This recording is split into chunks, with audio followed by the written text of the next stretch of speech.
One day, a young man went to Buddha and seemed very upset. Buddha asked him reason.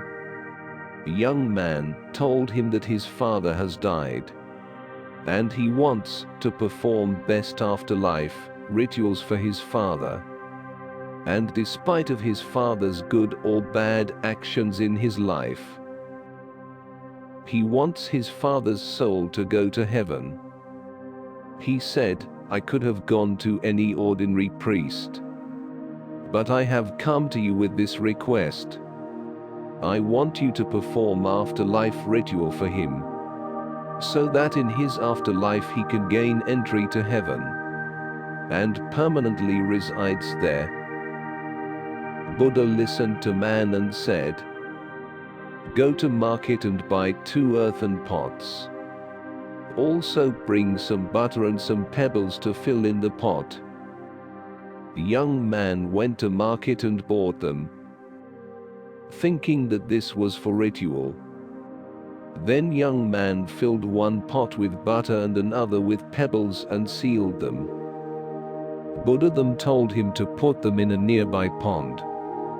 The young boy did as said, and both pots sank to the bottom of pond. Now Buddha asked him to bring a stout stick and strike both pots and break them open.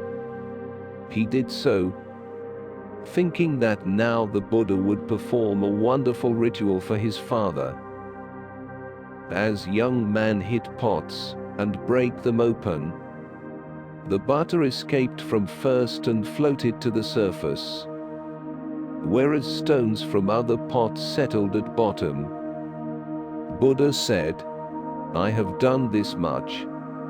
Now call all your priests, let them come and pray.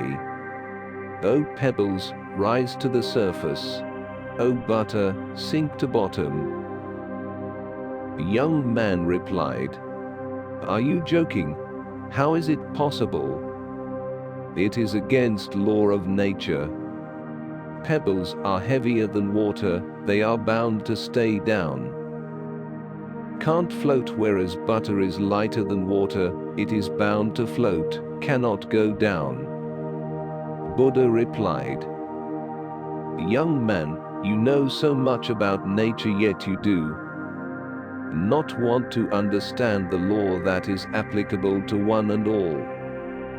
If your father kept performing actions like pebbles and stones, he was bound to go down.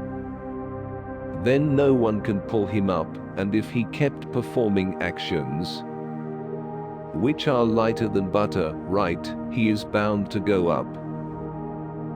Our difficulty is that we think that some invisible power will somehow favor us, even though we do nothing to change our own behavior pattern, our own actions. We should understand that this is eternal law of nature. Fruits depends on our actions. Therefore we must be careful about our actions in daily life and do only good.